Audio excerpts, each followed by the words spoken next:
There's been a big push towards alternative energy sources in the recent years, some of which even applies to the cars you drive today. People don't want a typical gas car when they could drive an electric car or a Tesla with 500 miles of range and it goes 0 to 60 in under 2 seconds. Other people are considering the more practical route of vertical farming and purchasing renewable energy for the house that they live in. Welcome back to the channel. I'm Jacob Fisher, and today we are talking about sustainable investments, something I thought would be pretty cool to go over. Sustainable investments could be anything from cars, energy, farming, and just choosing companies that focus on sustainability. Let's just talk about a few companies that have chosen a more sustainable future. I'm also not a financial advisor or investment professional, so this video is for entertainment purposes only. And with that said, let's tap that like button and get into it. There's quite a bit of debate about the best source of renewable energy out there, so I figured we could get into the two big ones, and I'm not going to go over which one is best because that is an entirely different topic on an entirely different channel. That's not mine. Solar and wind power are the ones that I'm going to be talking about today. Of course, there's also geothermal, hydroelectric, and nuclear, but again, we just aren't going to be getting into those because they also don't have too many companies out there that are listed public on the stock market. Renewable energy just might be the future, and the companies I will mention are generally skewed towards growth names rather than dividend or value companies, at least as of right now. Let's get into some of the companies, the public companies, that are in solar energy. RUN, R-U-N, or Sunrun, the name of the company, is a provider of solar panels and home batteries. Just recently, they bought another company, Vivint Solar, for $3.2 billion. So apparently they've got some cash around. They're valued at $22 billion, have a market cap of $13 billion, a whopping 0% dividend yield, and in the last 5 years they've grown 760%, with most of that growth happening in the past year. Shockingly, they had $209 million in revenue for the last quarter and have been growing their revenue for a little while now. Moving on, we have JKS, or Jinko Solar, the world's largest solar panel manufacturer. They have a market cap of $3 billion, $1.2 billion in revenue, 0% dividend again, and have increased only 167% in the last 5 years. They're a Chinese-based company but are on the New York Stock Exchange, so that's nice.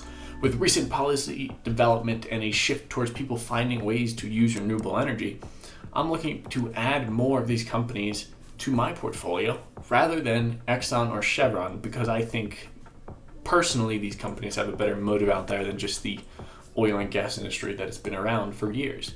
One day these companies could become the next Chevron or Exxon with their 100+ billion in market cap and a large dividend payout, which would be kind of cool.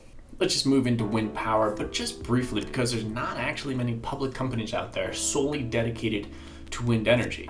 While a lot of larger companies like Siemens or GE Renewable Energy Division make up a lot of the wind turbines out there, I didn't want to just list them off. There are also companies out there on the OTC markets because they are in different countries in the US and they didn't want to go on the United States Stock Exchange. But I won't recommend them because most of the time, if you have a portfolio in Robinhood or M1 Finance, you actually can't purchase these stocks. Vestas, or VW Dry, VWDRY, is a Danish company that doesn't make Danishes. They are one of the top recommendations for wind power, but they are on the OTC market, so a lot of people can't get out there and purchase it. There's also XEL, or XL Energy. Now this is a US-based company out in the West near me, and I actually use them for my electricity, and I am able to purchase wind power through them, but they're not solely dedicated to wind power. My last recommendation is only FAN, F-A-N, kind of a fun name for a wind turbine ETF, but it's an ETF for wind energy and has a dividend payout of 1.38% along with a 90% increase in value over the last 5 years. Let's get into cars, and we're just going to start off with a company that we all know about. That's right, Tesla. I mean, you can't really mention electric cars without mentioning Tesla. They are the car manufacturer, if you don't know, that may have started the whole electric car trend, or at least the craze in the past few years. With Musk at the helm right now, they might be pretty solid over the next few years. He can get a bit wild, but he's got some ideas. NIO, NIO, yes, I know they can get a little bit of flack, but I wanted to choose a car company that you can go out there and drive right now. Or, depending where you are, you can go out there and drive right now. With a few test drives of the NIO ES8 on YouTube, I figured it'd be okay to mention them in here because they have a car you can drive, like some of the other companies. Their market cap is $73 billion, but it might be inflated right now because of the huge run-up of electric car companies that they've had over the past few weeks. I mean, we have NIO, Hyliion, Tesla, and XPEV,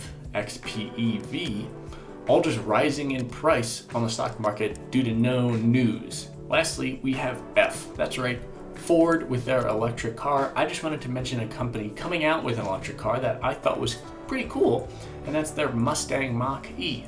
Now, I could mention Jeep, but they're owned by different people, so I thought it was kind of a fun way for them to introduce electric into their brand name, Ford, in the Mustang. Now, you might think it's dilution of the Mustang brand, but I don't necessarily think that. I think it's cool for them to be putting out an electric car. Moving on to the next topic, we have vertical farming, and I really wanted to mention them because I think vertical farming is incredibly innovative and they could provide a really cool way for some of us to be able to get some of the food that we eat without taking up as much space as current farming takes up right now. However, most of the companies I found were on the OTC market and less than $1, so I'm not about to be mentioning sub-penny stocks that you really shouldn't be investing in unless you want to invest it for a month and hopes to double your money, but not necessarily for the long term. Now, of course, some companies come out of the OTC market, move to NASDAQ, but we're just not going to go down that road. But rather, let's get into sustainable investment ETFs that I thought might be able to provide a more broad range sustainable investment. Starting out with those, we have DSI, or an ETF out there that provides exposure to companies with high MSCI ESG ratings, while excluding companies whose products may have negative social or environmental impacts. A bit of a mouthful, I know. The MSCI index measures a company's resilience to long-term environmental and social risks, or in other words, this ETF provides exposure to a range of companies with leading environment, social, and governance practices. Average annual return for this ETF is 13.25%. That's pretty good over the last 10 years, and it has a yield of 1.23%. Their top holdings include companies like Microsoft, Google, Tesla, and Nvidia.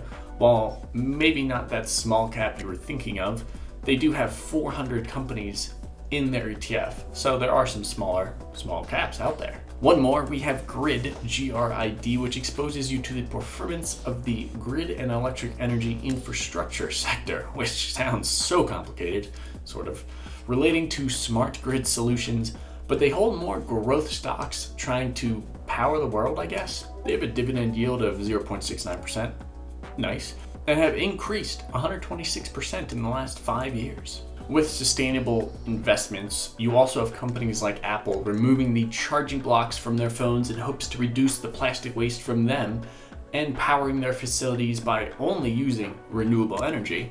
While this does in fact reduce the plastic waste all around the world, people are just not having that right now. It sort of hurts the consumer because they don't get that brick.